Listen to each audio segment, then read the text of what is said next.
અને સમાચારો વાત કરીએ અલ્પેશની યાત્રાની। અલ્પેશની એકતા યાત્રામાં જોરદાર જનસમર્થન મળી રહ્યું છે। ભીડ જોઈને અલ્પેશનો ઉત્સાહ બેવડાઈ રહ્યો છે અને આ યાત્રામાં એક મુલાકાત થઈ અને બાદમાં ફરી શરૂ થઈ રાજકીય હલચલ। આખરે શું છે એક્સિડેન્ટલ મુલાકાતની ઇનસાઇડ સ્ટોરી, જોઈએ અહેવાલમાં।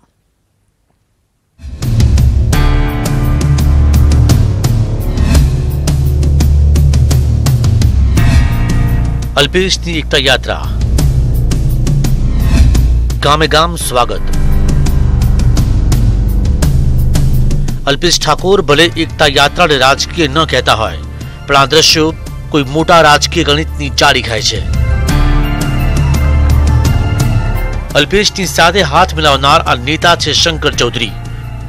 ગુજરાતના રાજકારણમાં શંકર ચૌધરીના રાજકીય કદથી હર કોઈ વાકેફ છે। વિધાનસભા ચૂંટણીમાં જે નેતાને હરાવવા અલ્પેશે કંઈ બાકી નહોતું રાખ્યું, એ શંકર ચૌધરી સાથે અલ્પેશની આ એક્સિડેન્ટલ કહી શકાય તેવી મુલાકાત કોઈ મોટી રાજકીય ઉથલપાથલના સંકેતો નથી આપી રહી ને। કોંગ્રેસમાં પોતાના નારાજગીને લઈને અલ્પેશ પહેલાથી ચર્ચામાં છે। કોંગ્રેસમાં સિનિયરોની અવગણનાનો મુદ્દો આગળ ધરી અલ્પેશને મોઢવાડિયા એન્ડ કંપની સાથે ગુપ્ત બેઠક કરી અને કોંગ્રેસમાં કકળાટ શરૂ કરાવ્યો। પોતે નારાજ છે તેવું ખુલ્લેઆમ કહ્યું। જો કે અલ્પેશની નારાજગીના કેટલાક કારણો પણ છે અને આ કારણો સાથે શંકર ચૌધરી સાથે થયેલો ભેટો જેણે નવી રાજકીય ચર્ચાને જન્મ આપ્યો છે।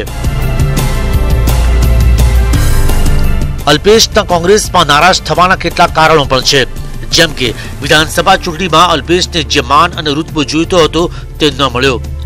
પક્ષમાં પણ પોતાને અને પોતાના સમર્થકોને ખાસ સ્થાન ના મળ્યું। પક્ષમાં પોતાનું ખાસ ઉપસ્થિત ન હોવાનું પણ તેને લાગ્યા કરે છે। એક તરફ નારાજગી અને બીજી તરફ શંકર ચૌધરી સાથેની મુલાકાત। જે યાત્રામાં કોઈ કોંગ્રેસનો નેતા ડોકાયો નહીં, તે યાત્રામાં અલ્પેશનું આ હસ્તધૂન થાય તો ચર્ચા તો થવાની જ। અલ્પેશ ઠાકોરની એકતા યાત્રા પાછળ પણ એક રાજકીય ગણિત છુપાયેલું છે। મારા લોકોને કંઈક આપી શકું એવો પાવર આપ, જે પેનની અંદર સહી કરી અને કંઈક મળી જતું હોય એવો પાવર આપ, જે આ લોકો માટે વાપરી શકું। કોંગ્રેસમાં પોતાના ઘટતા કદના કારણે અલ્પેશ હવે લોકસભા પહેલા જનતાનો મૂડ જાણવા માંગે છે। આ જન સમર્થનના મૂડના આધારે અલ્પેશ પોતાની રાજકીય દિશા નક્કી કરવાનું ગણિત પણ સેવી રહ્યો છે। પક્ષની સાથે ઠાકોર સેનામાં પણ પોતાના વિરોધીઓ ઉભા થયા છે, જેના કારણે અલ્પેશ હવે જનતાના દરબારમાં પહોંચ્યો છે। એકતા યાત્રાનું જન સમર્થન અલ્પેશને કોઈ મોટી રાજકીય ડીલ કરવામાં પણ મદદરૂપ બની શકે છે। અલ્પેશ ભલે મુલાકાતને સૌજન્ય ગણાવતો હોય, પરંતુ મુલાકાત ગુજરાતના રાજકારણમાં ભૂકંપ સર્જે તો નવાય નહીં। Bureau report, news 18 Gujarati. તો અલ્પેશ ઠાકોર અને શંકર ચૌધરી વચ્ચે થયેલી મુલાકાત બાદ અલ્પેશ ભાજપના જોડાવાના હોવાની અટકળો તેજ થઈ છે। જો કે બનાસકાંઠા પહોંચેલા કેબિનેટ મંત્રી દિલીપ ઠાકોરને જ્યારે આ અંગે સવાલ કરવામાં આવ્યો તો તેમણે આ વાતનો સ્પષ્ટ જવાબ નહોતો આપ્યો। દિલીપ ઠાકોરે કહ્યું કે કોઈના પક્ષમાં આવવા કે જવાથી પક્ષને ફાયદો થતો નથી। જો કે ફરી એકવાર કેબિનેટ મંત્રીને અલ્પેશના ભાજપમાં જોડાવા અંગે સવાલ કરતા હતા તેમણે કહ્યું કે તમે જ વિચારી લો અલ્પેશ ભાજપમાં જોડાશે કે નહીં। એ પાર્ટીનો વિષય છે, કોઈને આવવાથી નુકસાન થતું નથી, કોઈને આવવાથી ફાયદો પણ ન થતો। જે દરેક વ્યક્તિની અલગ અલગ શક્તિ હોય છે, એ શક્તિનો ઉપયોગ થઈ શકતો હોય। શંકર ચૌધરી અને અલ્પેશ ઠાકોર સાથે એના ઉપરથી કહી શકાય કે ભાજપમાં આવવાનું એ આપને વિચારી લેવાનું। અન્ય સમાચારો મળી રહ્યા છે રાજકોટથી। રાજકોટના ધોરાજી એસટી ડેપો નજીક એક ટ્રકમાં ભીષણ આગ લાગી। થોડી જ વારમાં આગે વિકરાળ સ્વરૂપ ધારણ કરી લેતા સમગ્ર ટ્રક બળીને ખાક થઈ ગયો હતો। જો કે ભીષણ આગમાં જાનહાનિના કોઈ સમાચાર નથી।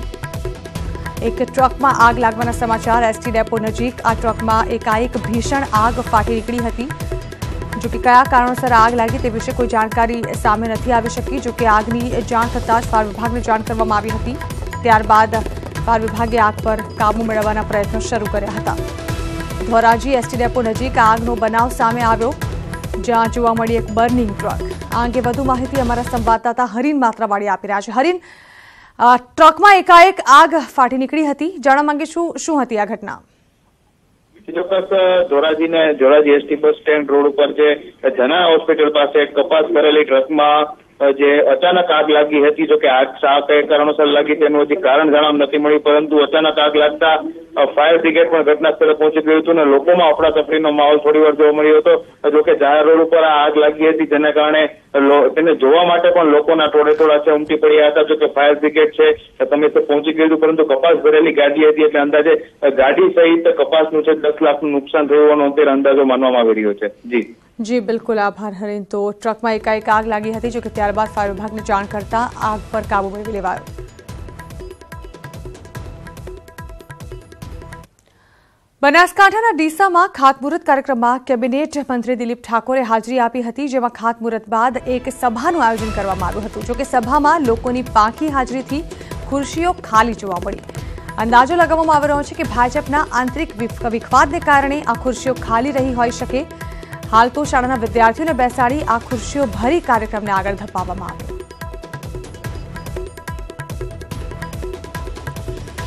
કેબિનેટ મંત્રી સભા સંબોધી રહ્યા હતા. જો કે ત્યારબાદ જે સભાનું આયોજન કરવામાં આવ્યું હતું તેમાં ખુરશીઓ ખાલી નજરે પડી હતી. જો કે ભાજપના આંતરિક ડખાના કારણે ખુરશીઓ ખાલી હતી કે પછી અન્ય કોઈ કારણોસર તે તો કોઈ જાણકારી નથી મળી શકી, પરંતુ ત્યારબાદ શાળાના વિદ્યાર્થીઓને અહીં બોલાવી આ ખુરશીઓ ભરવામાં આવી.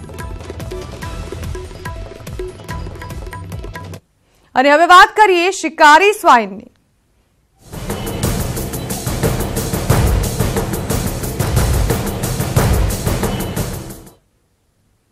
સૌરાષ્ટ્રમાં સ્વાઇન ફ્લૂના સપાટા વચ્ચે આવ્યા છે ચોંકાવનારા સમાચાર, અને આ વાતનો ખુલાસો કર્યો છે રાજકોટ સિવિલના અધિકારીએ કહ્યું કે રાજકોટ સિવિલના સ્વાઇન ફ્લૂ વોર્ડમાં કર્મચારીઓને પ્રોટેક્શન આપતી રસીદ ખૂટી પડી છે.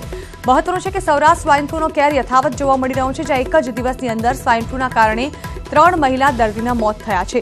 રાજકોટમાં એક મહિલાએ સ્વાઇન ફ્લૂની બીમારીથી દમ તોડ્યો, તો ભાવનગર જિલ્લામાં પણ એક મહિલા સ્વાઇન ફ્લૂનો શિકાર બની. આ તરફ જૂનાગઢમાં પણ 50 વર્ષીય મહિલાને સ્વાઇન ફ્લૂ ભરકી ગયો. આપને જણાવી દઈએ કે અત્યાર સુધી સૌરાષ્ટ્રમાં 15 દર્દીના મોત થયા છે, જ્યારે કે 36 દર્દીના રિપોર્ટ પોઝિટિવ આવ્યા છે. ઇન્ડિયામાં કંપની તરફથી સ્ટોક હાલમાં શોર્ટ સપ્લાયમાં છે. જેવો પણ પુરવઠો પૂરો પાડવામાં આવશે તે આપણને પ્રાયોરિટી આપીને તાત્કાલિક ધોરણે પૂરો પાડવામાં આવશે. વેક્સિનનો શું ઉપયોગ થતો હોય છે? વેક્સિન છે તે આપણે જે બધા હેલ્થકેર વર્કર્સ અમારા છે, ડોક્ટર મિત્રો છે, તે જે H1N1 વોર્ડમાં કામ કરતા હોય તેને અમે એ વેક્સિન આપીએ, જેથી કરીને તે લોકોને 70 થી 80% જેટલું H1N1ના ઇન્ફેક્શન સામે પ્રોટેક્શન મળે છે. પાક નિષ્ફળ જવાની ભીતિ ફરી એકવાર એક ખેડૂતનો જીવ ભરખી ગઈ. રાજકોટના પડધરીના મોટા રામપરના ખેડૂતે ઘરે કેરોસીન છાંટી મોતને વહાલું કરી દીધું અને સારવાર દરમિયાન ખેડૂત મોતને ભેટ્યો. સવાલ એ છે કે ક્યાં સુધી મળતો રહેશે જગતનો ત્યાગ, ક્યાં સુધી પોતાનો જીવ ગુમાવતો રહેશે જગતનો ત્યાગ. જો કે ન્યૂઝ 18 ગુજરાતી અપીલ કરી રહ્યું છે કે આપઘાત નથી સમસ્યાનો ઉકેલ. તો વધુ એક ખેડૂતે આત્મહત્યાનું પગલું ભર્યું છે. રાજકોટના પડધરીના એક ખેડૂતે પોતાની જાતને કેરોસીન નાખી સળગાવી નાખી છે. અત્યાર સુધી અનેક એવી ઘટનાઓ સામે આવી ચૂકી છે જેમાં ખેડૂતે આપઘાતનો રસ્તો અપનાવ્યો હોય. વાત કરવામાં આવે તો 24 જાન્યુઆરી રાજકોટના પડધરીમાં એટલે કે આજે ખેડૂતે આપઘાત કર્યો. મોટા રામપર ગામની આ ઘટના, જતીરીનો પાક નિષ્ફળ જતા ખેડૂતે આપઘાત કર્યો. તેણે પોતાના ઘરે કેરોસીન છાંટી મોતને વહાલું કર્યું. 19મી જાન્યુઆરીએ જામજોધપુરમાં ખેડૂતે આપઘાત કર્યો, જ્યાં આર્થિક ભીસને કારણે રમેશ મકવાણા નામના ખેડૂતે આપઘાત કર્યો. ત્યારબાદ 21 જાન્યુઆરીએ દ્વારકામાં એક ખેત મજૂરે આપઘાત કર્યો. કલ્યાણપુરના નગડિયા ગામના 27 વર્ષીય યુવાન ખેડૂતે પાક નિષ્ફળ જવાની ભીતિએ આપઘાત કર્યો. પાક નિષ્ફળ જતા અનેક ખેડૂતો મોતને ભેટી રહ્યા છે. વરસાદ ઓછો થવાના કારણે પાક નિષ્ફળ ગયો, કપાસ ને મગફળી. પછી પાછળથી આ જીરું આવ્યું તો જીરુંનો પાક બી નિષ્ફળ ગયો અને ટેન્શનમાં આવું થઈ ગયું છે. દુઃખદ ઘટના છે, બહુ અફસોસની વાત છે, બહુ દુઃખદ ઘટના છે.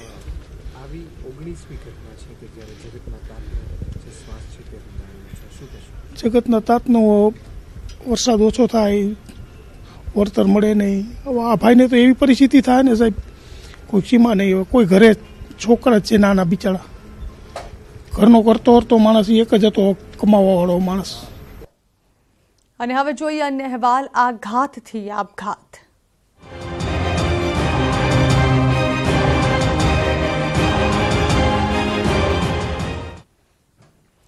એક આપઘાત અને અનેક સવાલ. પહેલા કોલેજમાંથી ડિટેન અને ત્યારબાદ હોસ્ટેલમાંથી કાઢી મૂકવાની ધમકી સામે એક વિદ્યાર્થી હારી ગયો અને મોતને ગળે લગાવી લીધું. રાજકોટની મારવાડી યુનિવર્સિટીની હોસ્ટેલના રેક્ટરના ત્રાસથી BCA સેમેસ્ટર 4માં અભ્યાસ કરતા નીલ ઠક્કરે કર્યો આપઘાત. પહેલા કોલેજમાંથી નીલને ડિટેન કરાયો અને ત્યારબાદ રેક્ટરના જડ નિર્ણયના કારણે નીલે લગાવી મોતની છલાંગ. મહત્વનું છે કે એટીકેટી અને એક બેકલોગ આવતા યુનિવર્સિટીના BCA ડિપાર્ટમેન્ટના વડા શ્રીધરન કર્નલે 50 જેટલા વિદ્યાર્થીઓને ડિટેન કરવાનું લિસ્ટ બહાર પાડ્યું હતું.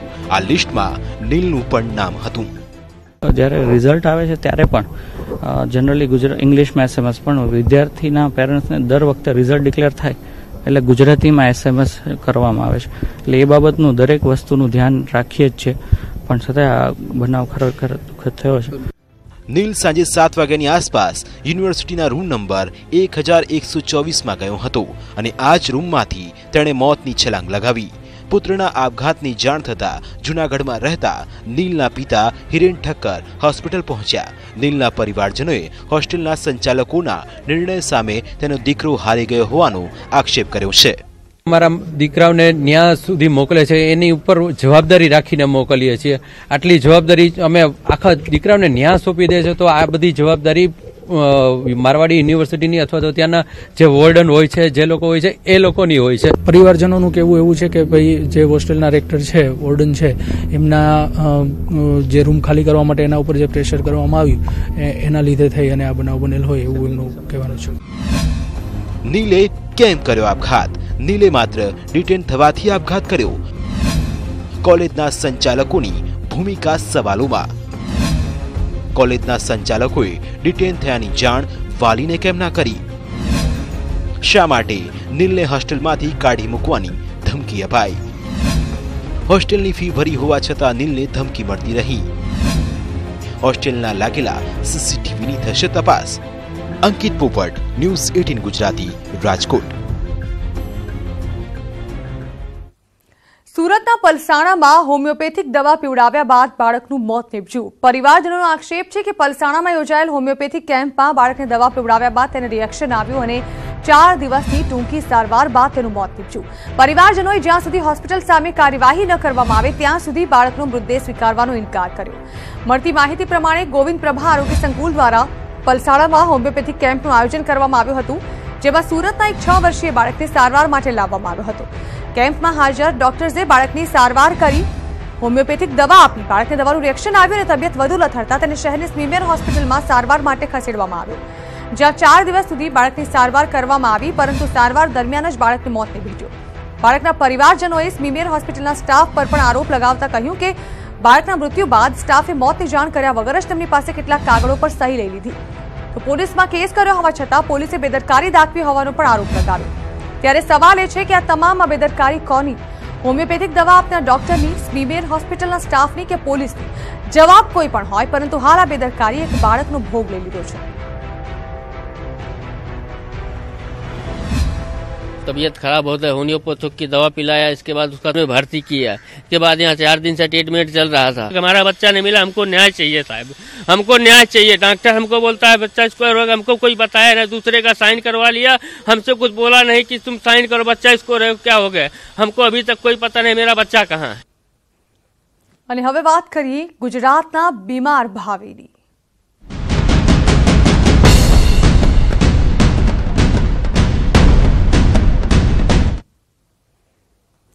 ગુજરાતના 2 લાખ બાળકો કરી રહ્યા છે ગંભીર બીમારીનો સામનો. આ ખુલાસો ખુદ રાજ્યના આરોગ્ય કમિશનરે કર્યો છે. પાંડુરોગથી લઈને હૃદય, કેન્સર અને કિડની સહિતની ગંભીર બીમારીઓથી પીડાઈ રહ્યું છે ગુજરાતનું ભાવિ.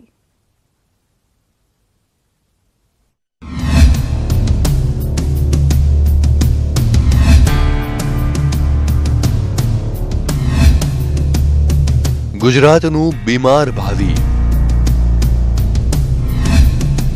2 લાખ બાળકોને ગંભીર બીમારી. આરોગ્ય ચકાસણી કાર્યક્રમમાં ચોંકાવનારા ખુલાસા. ગુણવત્તાસભર શિક્ષણની ગુલબાંગો વચ્ચે રાજ્યના આરોગ્ય વિભાગે જાહેર કરેલા આંકડાએ વધારી છે રાજ્યની ચિંતા. આરોગ્ય વિભાગ દ્વારા શાળાના બાળકોના આરોગ્યની ચકાસણી દરમિયાન જે આંકડા બહાર આવ્યા તેણે વાલીઓમાં ચિંતાની લકીરો ઊભી કરી દીધી છે। રાજ્યના આરોગ્ય કમિશનર જયંતિ રવિએ એ વાતનો ખુલાસો કર્યો કે ગુજરાતમાં 2 લાખથી વધુ બાળકો કરી રહ્યા છે ગંભીર બીમારીનો સામનો। ખાસ આપણે જોયું છે કે જે બાળકોને તબીબી મેડિકલ ઓફિસર્સે જે ચેક કરવાના થાય એટલે બેસિક પણ જે નાના નાના સ્ક્રીનિંગ કર્યા પછી પ્રાઇમરી રેફરન્સ માટે 20 લાખ જેટલા બાળકો નીકળ્યા છે। નાના મોટા રોગો માનો કે કોઈને કંઈક ઇલનેસ હોય, ઇન્ફેક્શન હોય વગેરે, પણ જે પછી રેફરન્સ સંદર્ભ પાત્ર જે બાળકો છે એ સંખ્યા 2,21,000 જેટલા બાળકો છે અને એ પૈકી પણ આપણે 1,89,000 જેટલા બાળકોની સારવાર પણ રેફરન્સ જે છે એ ટ્રીટમેન્ટ પણ કરી। આંકડા કહે છે કે રાજ્ય સરકારે કુલ 20,47,000 બાળકોના આરોગ્યની ચકાસણી કરી, જેમાં 2 લાખથી વધુ બાળકો ગંભીર રોગથી પીડાતા હોવાનું જાણવા મળ્યું છે। કેટલાક બાળકોમાં સ્વાઇન ફ્લૂ અને શાળા આરોગ્ય ચકાસણી કાર્યક્રમની કામગીરી હાથ ધરવામાં આવી, જે દરમિયાન રાજ્યમાં આવનારી પેઢીના આરોગ્યએ ચિંતા ઊભી કરી છે। પ્રધાનમંત્રી જન આરોગ્ય યોજના કાર્યક્રમ હેઠળના કુલ 1,22,88,000 બાળકોની ચકાસણી કરવામાં આવી, જેમાંથી 1,89,000 બાળકોમાં હાર્ટ અને કિડની સહિતના રોગો જોવા મળ્યા, તો અન્ય 20 લાખ બાળકોમાં નાના મોટા રોગ જોવા મળ્યા। નાના બાળકોમાં કિડની અને હૃદય રોગની ગંભીર બીમારીઓ સામે આવતા આરોગ્યની ટીમ પણ ચોંકી ઉઠી હતી। સવાલો અનેક છે, પણ જેના જવાબો શોધવા માટે રાજ્યનું આરોગ્ય વિભાગ ખુદ કામે લાગ્યું છે। આખરે કયા કારણોસર બાળકોમાં વધી રહ્યું છે બીમારીનું પ્રમાણ? હિતેન્દ્ર બારોટ, ન્યૂઝ 18 ગુજરાતી। તો શાળાઓમાં આરોગ્ય ચકાસણી કાર્યક્રમ અંતર્ગત દાહોદમાં બાળકોની તબીબી તપાસ કરવામાં આવી રહી છે, જેમાં બાળકોને પોષણયુક્ત આહારના અભાવે 34,340 બાળકોને પાંડુ રોગ હોવાનું બહાર આવ્યું। આરોગ્ય ચકાસણી કાર્યક્રમ અંતર્ગત દાહોદ જિલ્લાના 8,81,909 બાળકોની તપાસ કરવામાં આવી, જેમાંથી 7,335 બાળકોને આંતરકૃમિ, 9,531 બાળકોને દાંતના રોગ, 21,411 બાળકોને ચામડીના રોગ, 1,475 બાળકોને દ્રષ્ટિ ખામી, 74 બાળકોને હૃદય રોગ, 10 બાળકોને કિડનીના રોગ તેમજ 4 બાળકોને કેન્સર હોવાનું બહાર આવ્યું। ઉપરાંત 80,000 બાળકોને અન્ય નાની મોટી બીમારીથી પીડાઈ રહ્યા છે, જેમાં સામાન્ય બીમારીથી પીડાતા બાળકોને ત્યાં સારવાર આપવામાં આવી, જ્યારે કે મોટી બીમારીવાળા બાળકોને હોસ્પિટલ ખસેડવામાં આવ્યા। મેક્સિમમ તો પાંડુ રોગના મળે જ છે અમે લોકોને, એનિમિયા તો મળે છે। એના સાથે સાથે થોડા સમયથી અમે લોકોને જે ડેવલપમેન્ટલ ડિસેબિલિટી અને ડિલેના કેસીસ છે એ બી થોડા ઘણા જોવા મળ્યા છે અમને।